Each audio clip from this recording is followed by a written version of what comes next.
You're listening to Rock-N-Sexxxy UnCensored, bringing you the cutting edge of the entertainment world weekly, hosted by Lynn. Woohoo! All right, everybody. Welcome back to another amazing episode of Rock-N-Sexxxy UnCensored, broadcasting on United Broadcasting Network at ubngo.com,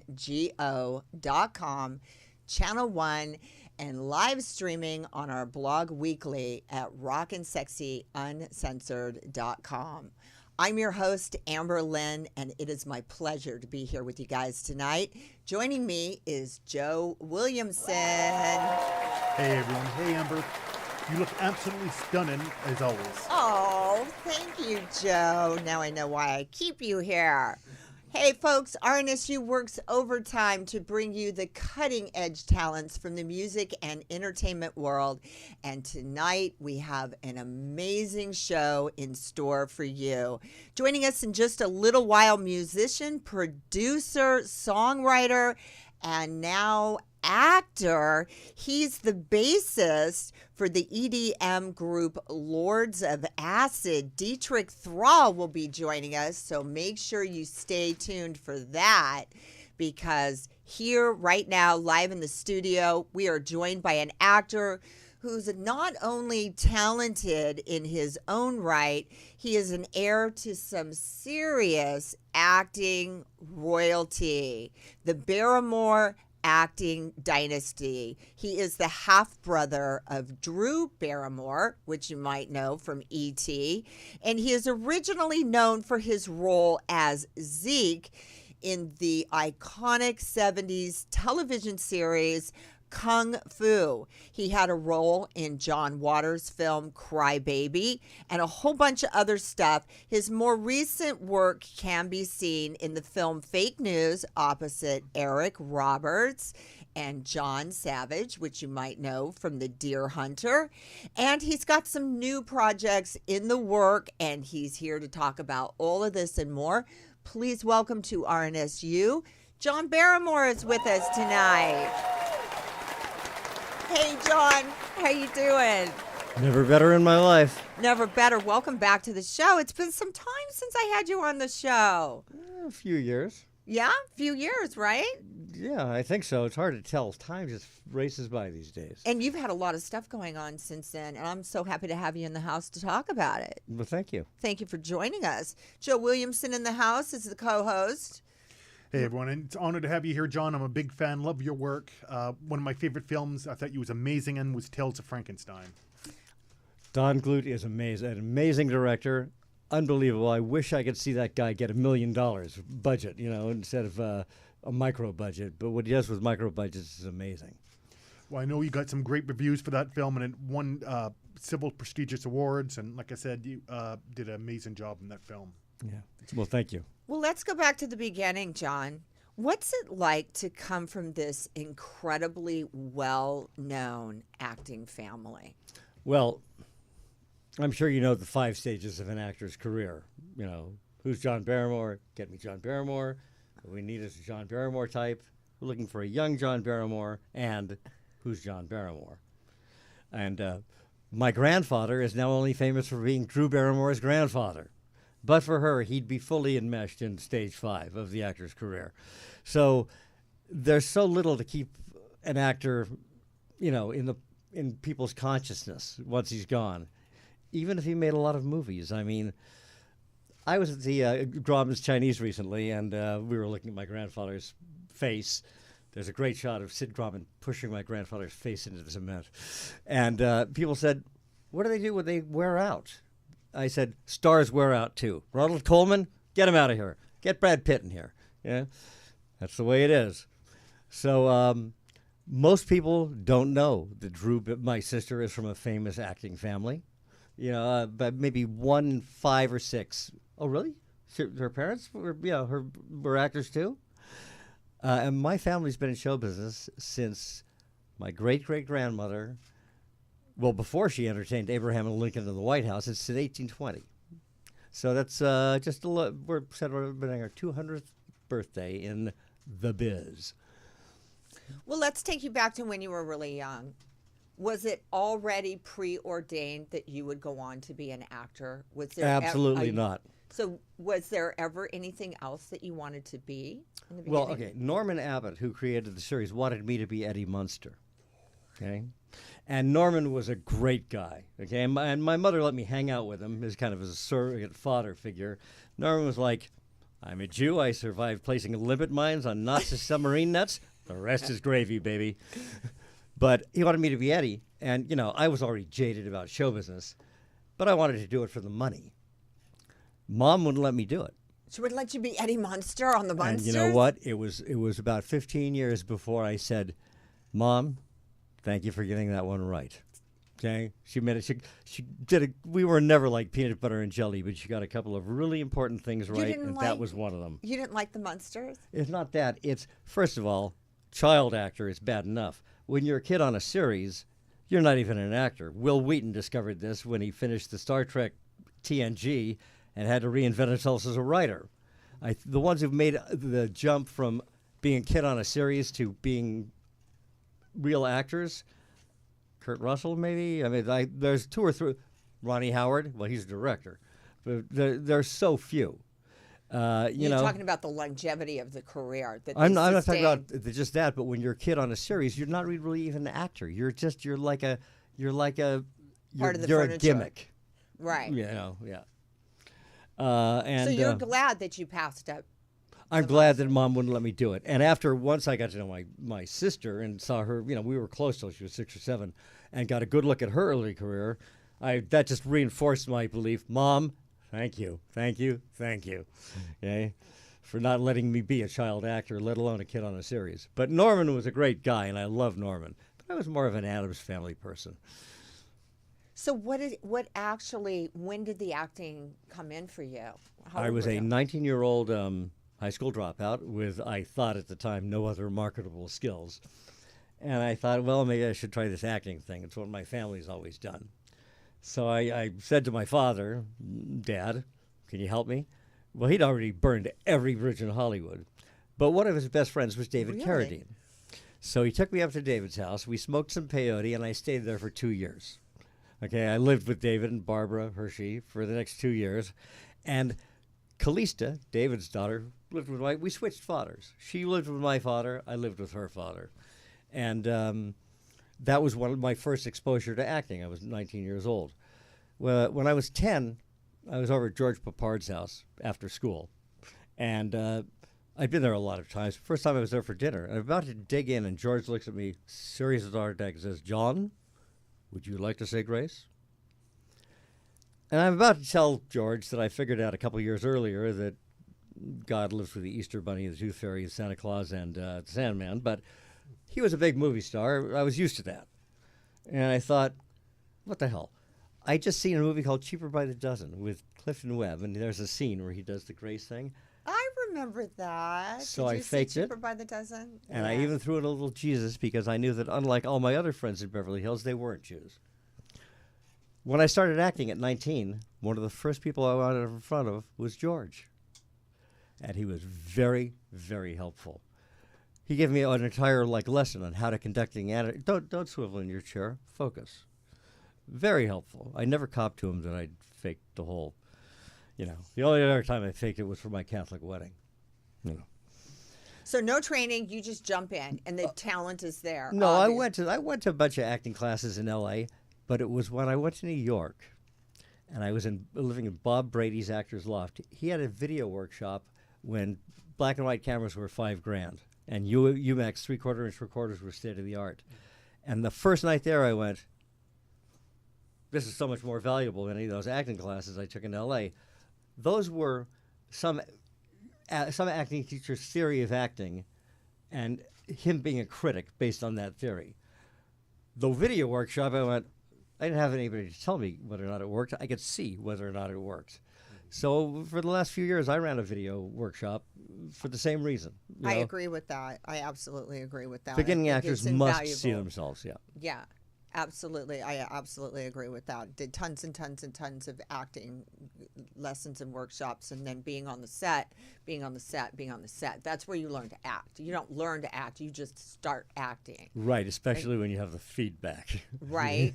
So one of your first most notable roles was in the Kung Fu television series where you played Zeke. Right. That was my second role. My first one had been earlier that summer with David in a film he made in Kansas, Americana.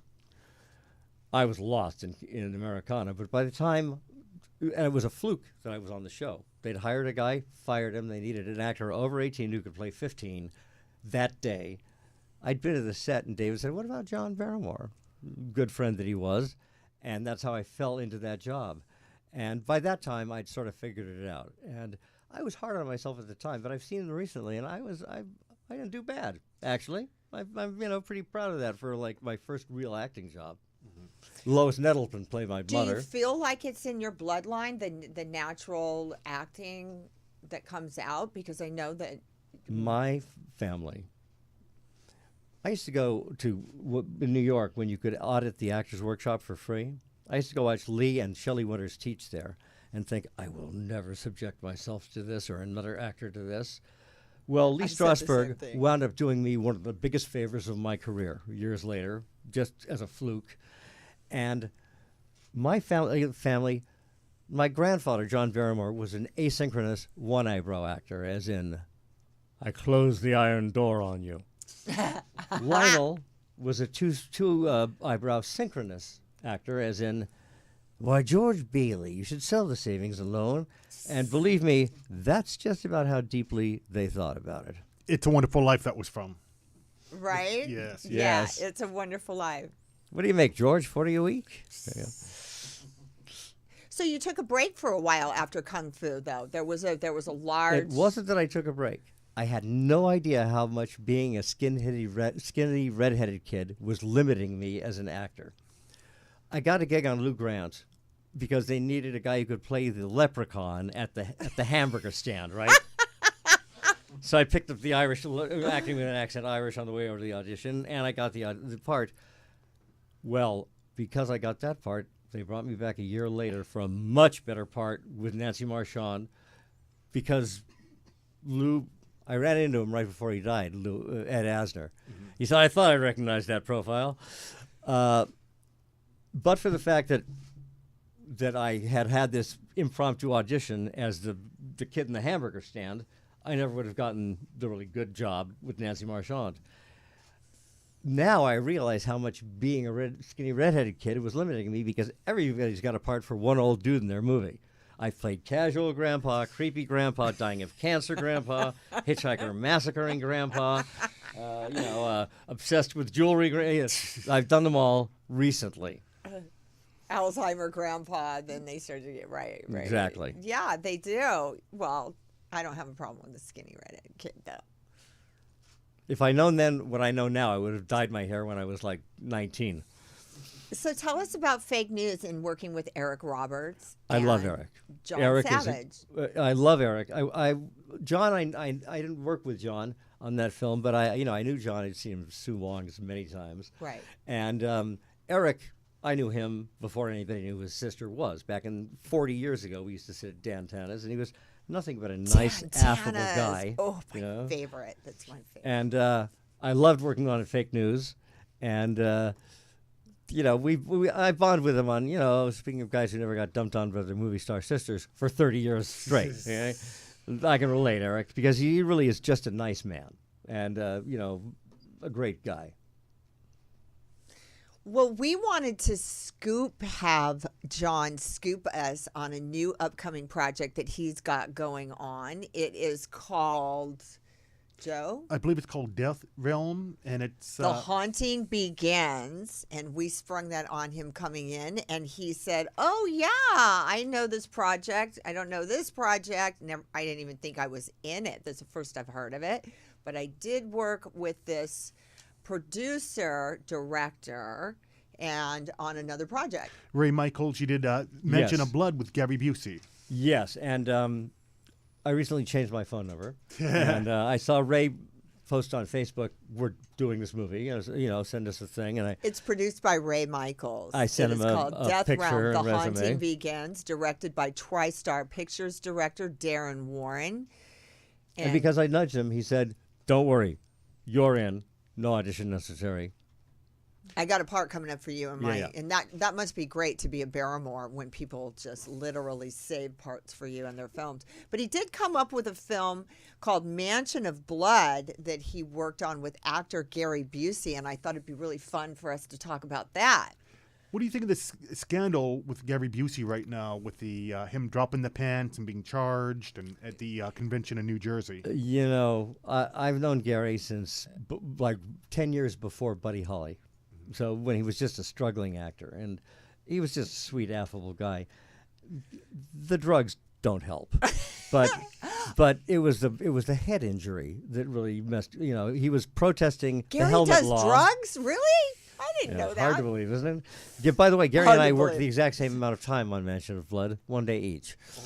But he was protesting the helmet law, and in the process of protesting the helmet law, he hit his head against the curb. It was in a coma for months, and he was never the same. Half the time, That doesn't turn you into a sexual predator. no. Hitting your head on the curb doesn't. He Well- might get his head hit on the curb if he sexually predators the wrong person like me. But it frees up Mr. Hyde. That's the problem. Well, I do know that I met Gary Busey at the Playboy Mansion at the famed New Year's Eve party one year, and he was, and I'm not saying anything against the victims that have come forward. I don't approve of any of that, but I will say that he was a consummate gentleman. When I met him, there were absolutely no out-of-line gestures or anything. He's always really been nice. very nice to me. But of course, I don't have a vagina or breasts. Well, his rep now has. I know there's 3 different women at least would have pressed charges, and they got video footage of him with the dropping the pants and then pulling up. But his reps has come up with 3 excuses. He dropped his pants. He had to go to the bathroom. Yes. One excuse is he was trying to get to the bathroom. He was trying to get... The other excuse is he had a knee injury, so he was, I guess. So looking he at was his- dropping his pants. And then the third, another excuse some of his other people said was that what was it? He dropped a nickel. Well, sometimes He dropped a nickel on the floor, and when he bent over to pick it up, his pants fell down. Well, sometimes they said that at his house in Malibu, he sits at the bench, he drops his pants, and he meditates looking into the water. Why didn't they try? He recently lost a lot of weight, Also, and his now clothes that don't fit him well anymore. now that Gary and I are contemporaries, Well, I guess we always were. I know why old men wear their pants up around their nipples. Because your ass disappears. There's nothing to hold your pants up. Well, first off, John, I like to say you're not old. You're ageless and you're amazing. And like I said, and you left out one of the things you played. I'd seen you once play a strong space captain. In a space Hybrid. Yes, with Brinksy. Well, you was kind of like a strong leading. You was a leading man type there. You was a macho. Not the first film that was shot in 6 days at Vasquez Rocks. You was, like I said, you was a space captain. You can play anything. Any movie you're in, you make better. And now I can see why Ray wants you in his new film too. Because, like I said, I'm very lucky. Most of my hires, because it's mostly word of mouth, are directors who've hired me before. Well, I know, like even in Tales of Frankenstein, you worked with a producer before on a werewolf film. Before then, Dances with Werewolves. Yes. Which it was, and the thing is, when I went to see the film, the cast and crew screening, the she-wolf costumes looked a little cheesy, but the film was so much better than the budget justified or I expected. What is a horror film without a little cheese? And I went, You know, and it was you so gotta have good a little because of the cheese quality sauce. of the acting consistently, and the director. I said, well, if these guys can do this, I'll jump at Tales of Frankenstein. and it speaks volumes when the producers want to keep working with you and offer you more projects about you as an actor and your performance in that. Yeah. I think that says a So lot. how was it in Mansion of Blood that you were in with Gary Busey? Did you work with Gary directly? No, in I it? didn't work with get a Gary. chance to- I played the mayor, and I was trampled by a what do they call it? Ghost mob? horses, a mob, a bunch of horses. I know what a bunch of horses are called. It's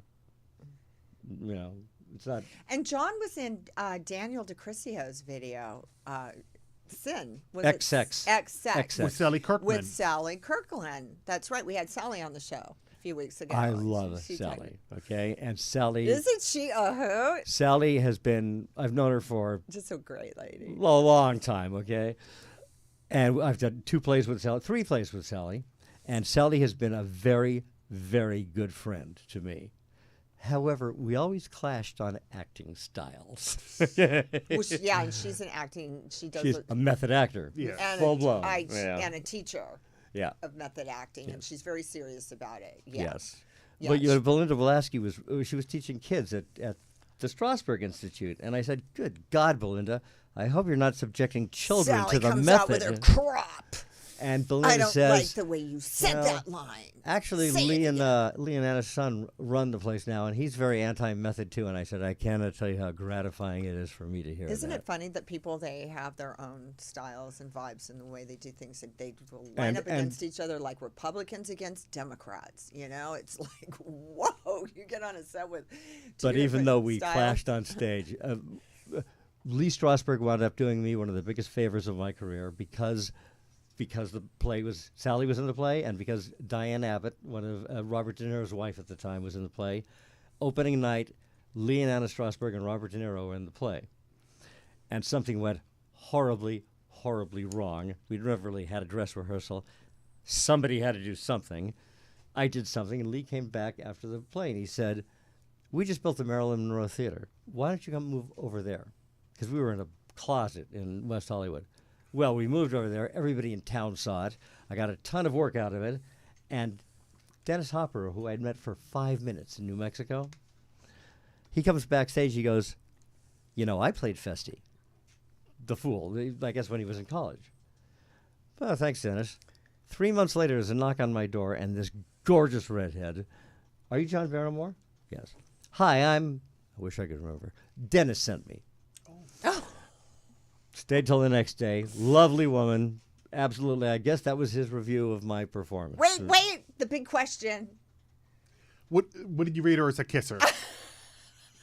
She was great at everything. She wouldn't take her socks off because The she'd been a ballet kisser. dancer. She was uptight about her feet. But she took everything else off and stayed way past the next day. Lovely, lovely woman. And thank you, Dennis, posthumously up there in heaven. Thank That's you. amazing. Well, how about this? Wait a minute. I have something I want to talk about. He has an audiobook out or coming out on Amazon that is written by 20 survivors from Vietnam, which I thought would be very interesting that we talk about because, my father was a vet. And it is called LZ Sitting Duck. So let's let John, tell us about this. Right. Well, I've had a friend for 40 years. I knew he was in Vietnam, but he never really talked about his experience. The poem, The Charge of the Light Brigade? It's a poem celebrating one of the stupidest military maneuvers in history. They sent 600 guys down to basically get slaughtered. This was a similar incident in Vietnam. They told the Marines to take this hill, which they'd already had and given up. And the North Vietnamese army was using it for target practice. They had it all dialed in. Nevertheless, these 30 guys took this hill with massive casualties. My friend got wounded in the previous battle, and all the guys who saved him died in the next battle. So 40 years, he kind of felt like he owed them something. So he calls me up. He says, the book was already doing well in print and Kindle on Amazon. He said, will you do it, man? And I said, for you anything, Rick. And they gave me the gig, and they're happy as hell with the finished product, and so am I. And I will never take a combat veteran for granted again. It was a huge eye-opener for me. And where do the fans go to get this? It's on Amazon.com. It's called LZ Sitting Duck, and if you go to the Audible version, there's a button sample, you know what I mean, my voice. And they get 3 And minutes it's of on the the book. screen right now for all. That's it, for yeah. all of our viewers. And they're trying to develop it into a film now, and it certainly should be.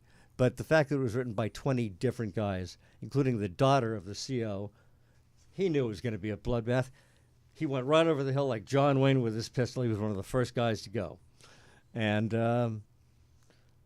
wow, these guys, the fact that these guys were treated the way they were when they came back from Vietnam is just awful, because they were kids. They were 19 years old, That's just heartbreaking. And you have a project that's also coming out about your family. The Barrymore fortune. Yes. The dirt comes to the surface, everybody. Well, The Barrymores. Because my family's been in show business since 1820. I think it's amazing that people would want to hear about. Right, and my great grandfather was born in India. 23 identified me as 4% South Asian. I did the math. That's exactly the right number. I was impressed. And he would change his name from Blythe to Barrymore. And then he married into a very famous American acting dynasty, even then, the Drew family. And so his mother-in-law was a star at age 8 in 1820. And she ran the Arch Street Theater for 37 years. My grandfather, in his autobiography, talked about his incredible badness when he began. He only got to get good because his mother-in-law basically ran the theater.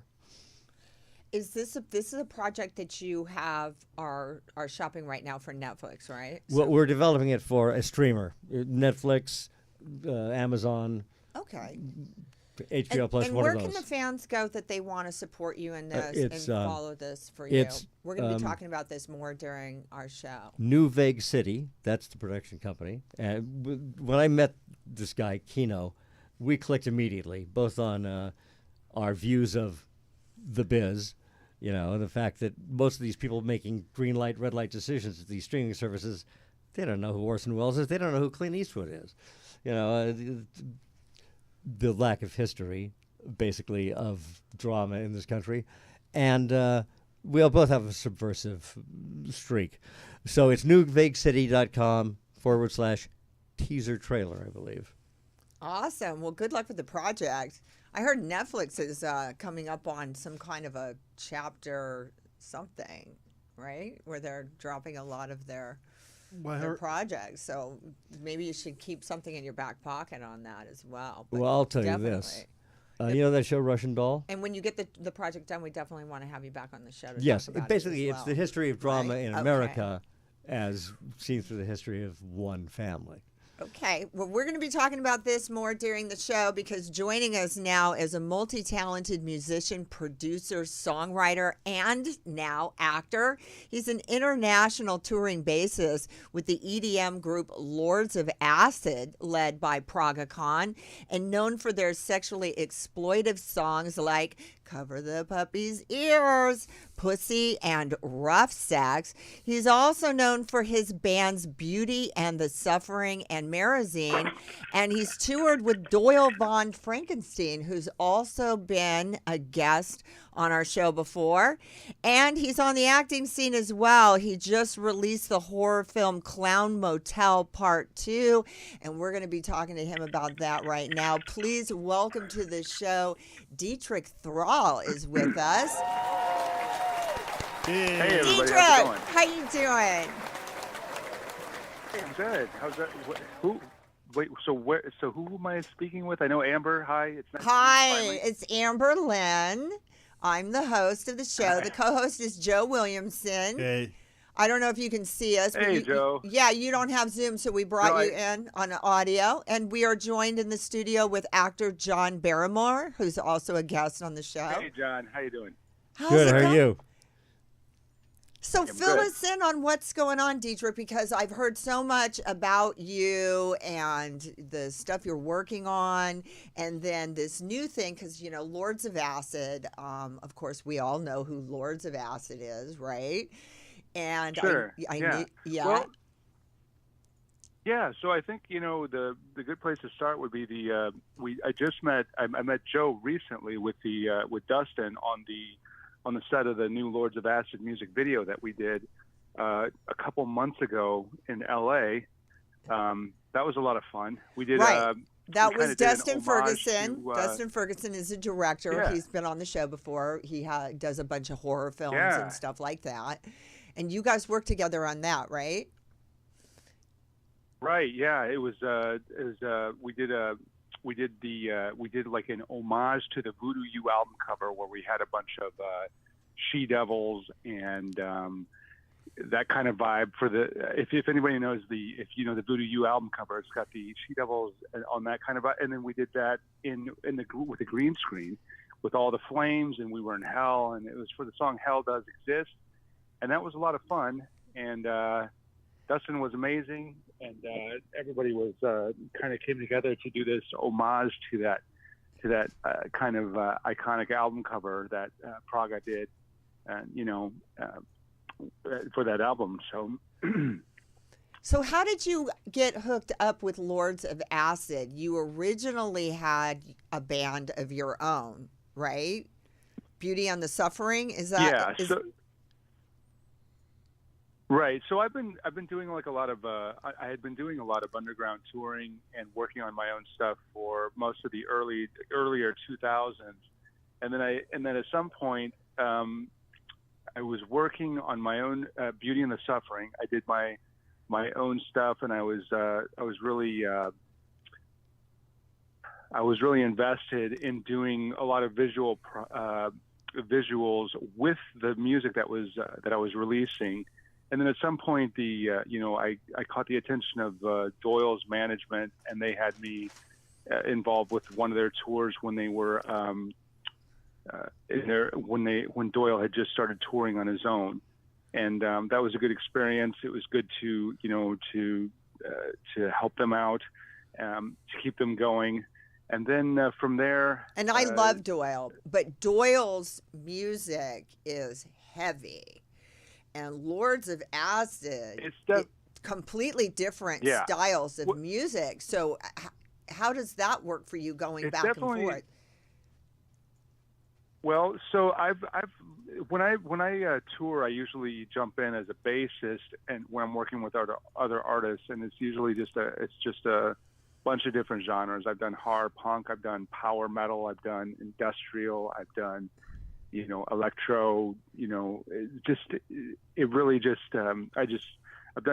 I've done cover stuff too. So, I mean, I've just played for a while, and I've just jumped in, and I learned songs very, very quickly. It's kind of like a mutant power, and I've been very fortunate in that. And a lot of musicians go back and forth between gigs, between working on their own stuff. We had Dino Cazares on the show last week, and he was talking about that as well. Sure. Because, obviously we gotta keep the bills paid. So we're all out there, working our gigs and, keeping it going. But are you always playing bass with most of the groups you're with, like Beauty and the Suffering? You're a songwriter and a producer on this band, right? Right. Yeah. So as far as like Beauty and the Suffering, I perform everything, and I program drums, but I do not play live drums. So I usually have a guest drummer come in and do studio stuff. And I know in this particular in the stuff that I had been working on, I had a couple guys come in and do stuff.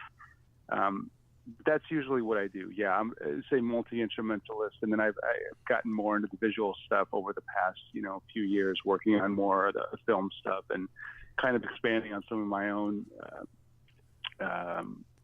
film and visual ideas. I know that when I launched Beauty and the Suffering, I did a zombie trilogy, and then I still have some of those I haven't released. And then I did another zombie video. It was like it ended up being a snow ice storm kind of thing where in Oklahoma, where we set up this video, and we thought we didn't know it was going to be cold. It was like an Indian summer, and all of a sudden we got an ice storm, and that was the day that we filmed. And it actually turned out really cool because we had all this snow zombie footage. And then from there, I've messed around with like supernatural stuff, and we're just, I've been kind of going back and forth. The pandemic kind of slowed things down a little bit. Yeah, it definitely it definitely slowed a lot of things down. John Barrymore has a question for you. Did I hear you say that you one of the genres you do is dark wave industrial? Dark wave industrial music? Cold wave, kind of cold wave, electro dance. I kind of Lords of Acid a little bit more. I love that genre. With Mad Life in Europe. You never heard of it? Yeah, you haven't. You're not familiar with dark wave industrial. I love that genre. I go to goth clubs just to hear it. Yeah, you'll love it. Sure. So let's talk about Clown Motel 2. You've got a whole bunch of movies out now. I just went over your your list right before the show. So you've got all kinds of films coming out now.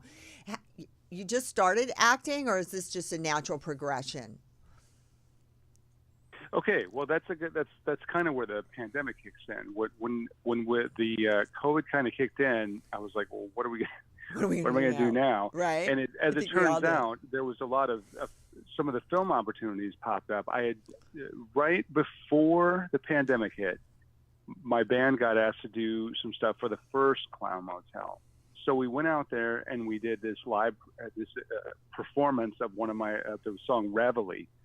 And from there, I remember when they premiered the movie right before the pandemic hit, I made a pitch about the character. I said, well, what if, my character was, the only person that saw these people who were in the previous movie was the last person to see them. And they liked the idea, and that's what they brought me in for. So my character is literally the last person that saw the previous film's victims who the new film's characters are looking for. And that's how that ended up working out. So the difference between the first one and the second one that I was involved with is that one was a music performance and the second one was my acting debut. And they gave me a lot of flexibility to improvise and to riff off of the general the script ideas. And I feel like I've gotten a lot of really good feedback on that. So I was really happy with how that turned out. And that well, we have a little surprise for our viewers today and our listeners out there. We do have a taste loaded up with our engineer of the song that you did on the soundtrack in Clown Motel 2. Are you ready for it? Oh, okay, cool. You want to set it up for us, Dietrich? So we can let everybody... Are you talking about the Reveille Clown Motel version? Yeah. The song that you sent us earlier today? The zombie version. The one that you sent... That might be the zombie version. You sent something to Joe's cell phone earlier today? Yeah. Do you have it? Yeah. Tony? Yeah, let's give everybody a taste of it. There's so Beauty and the Suffering did a zombie trilogy, and Reveille would have been the second it's zombie on now. that I did. We're going live now. That cuts out the sound, right, Tony? Okay. So we can keep talking. Killing CC. We know how. Your pain is pleasing to me now.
Today is Dietrich Thrall. You just got a little taste of that. That's amazing. And that's in the Thank film you. Clown Motel too, and it just got released in the last few weeks, right? So I believe, yeah. So as far as I'm aware, yeah, the VOD for the new one is out now. I think it's on. They're both on Amazon. I think the first one is no charge, and I think the second one, I think that's but I know it's on like PlayStation and Xbox and like a bunch of other ones that I don't have the list in front of me, but well, congratulations. Yeah, that's where we're at. Yeah. Congratulations. Thank So you. you have an upcoming tour. You're going out on tour next week. And by the way, I hear that you have a birthday. So happy birthday to you, Virgo, because I have a birthday Thank you. on Saturday. So Yeah, right I'm a on. Thank fellow you. Virgo here in the house. Yeah, so it's I think so it's interesting. I'm in Chicago. I finally moved back a few months in March, and it's been nice to be back in my home area. And yes, it's my birthday Saturday, and I think Rammstein is in town. I think that's kind of the general plan here. Going to go check out the Pyro Fest at the Rammstein show, and then there's a tour. As far as touring goes, my best guess is going to be spring for I think that Praga is in Europe right now, finishing up he's doing some final shows as Praga Con. And I think that after that, he's going to, I don't know if he's still doing those or not. I think the idea is to bring that show over here and use that as one of he's going to open the Lords of Acid tour as Praga with a couple other openers. I think that is the general plan. And we think it's going to be spring, although I don't have any verification on that just yet. Just the tour dates. So you don't have anything to share. But people, where can they follow you so they can keep abreast of all of this stuff that's going on? Yeah, sure. So if you're on Instagram, it's BIT Suffering, as in Beauty in the Suffering, BIT Suffering. The Facebook is just Dietrich Thrall, and then Dietrich Thrall. I put the Roman numeral 2 because I started a new profile. It's just one of those things. Okay, I got that. I got that. You know, this is, I have to be honest with you. This is my first taste of Beauty and the Suffering. I am familiar with Lords of Acid, of course, as everybody is. I mean, I danced to the song "Rough Sex" as part of my feature dance tour for years. It's beauty. Yeah, it's Beauty in the Suffering, and it's an indie kind of a studio project with the videos and stuff like that. I'm not doing a lot of touring with that particular project, 'cause especially since the pandemic. I think touring right now is tricky for independent bands, so I'm not looking into that at the moment. Well, is any of this ever going to bring you into Los Angeles? Because we would love to be able to get you live in the studio on the show. Yeah, I think so. I think I'm constant. I was just out there doing. I'm actually working. I'm developing a film project, and I can't get into it too much because we're still in the early stages. But I'm heavily involved with the development of a film with a new IP. And as much as I would love to talk about it right now, I still think I would feel like I'm jumping the gun just a little bit. So just to let everybody know, there's something big going on. I've been going out and doing a bunch of shoots and stuff like that to just get some general some thread points in there as far as plots and as far as the story goes. So I'm hoping that by next spring I'll have more information on that as things progress. Awesome. And in the meantime, they can follow you on all your social media links. Do you want to let any of the fans know what they are once again? Yeah. So Instagram is BIT Suffering. The Facebook is Dietrich Thrall 2 with the Roman numeral 2. That's the new profile. And then what else is out there? Twitter. I'm on Twitter as Dietrich Thrall. All the Beauty and the Suffering has its own social also. So there's a batch of just Google it. Google either quote Dietrich Thrall or Beauty and the Suffering, and you should find plenty to have a look at. YouTube is also good. Beauty and the Suffering and Dietrich Thrall on there also. Cool. Well, thank you for joining us today, Dietrich, and keep us in mind when you come back through Los Angeles, because we would absolutely love to have you live in the studio. Yes, so thank our you, fans- Amber. It's been right? good to meet you and chat with you. And, Yeah. and we'll give you a follow and let me know how we can support you. And if you ever need anything, please don't hesitate to ask. Okay? Yeah, thank you. Thank and you, thank darling. you, Joe, for having us on. Okay. Awesome. My pleasure. Awesome. Thanks. Bye-bye. Bye. That was Dietrich Thrall, Lords of Acid, Beauty and the Suffering. He's in the new Clown Motel 2. Get out there and check it out. He told you how you could follow him. Coming back to John Barrymore, live in the studio here. And we have a few more minutes with you. It's so good to have you back in the house. And I'm really, really glad that you are back, you know, getting yourself out there, acting. You're enjoying your life. You got some projects in the works. It's so refreshing to be with somebody who can actually pronounce my last name. You want to hear something funny? Egg on my face. Let me wipe the egg off my face. When I was going over the PR, you know, and of course I'm a Virgo, so I have to control everything. Everything. And so I took the PR and I was like, I don't like the way the links aren't linked. And I want the PR to have the links so that when you're reading the PR, no matter what is mentioned, if you click it, it will take you to, you know, whatever, you know, their Wikipedia, their whatever. So you can literally sit and read our PR for hours and entertain yourself. Anyway, I went to go put the links in, and depending on who you link you to, your name, your family name is spelled about 4 different ways. So I released, not thinking, just quick, released it and came back. And I looked and I said, oh my God. And of course, that's like death, fire, flames, gasoline to a Virgo. His name is spelled wrong in about 3 different places in the links. Well, you know, it's the name. It's not the spelling. It's the pronunciation. Because there are about 8 videos on YouTube that say how to pronounce Barrymore, and it says Barrymore.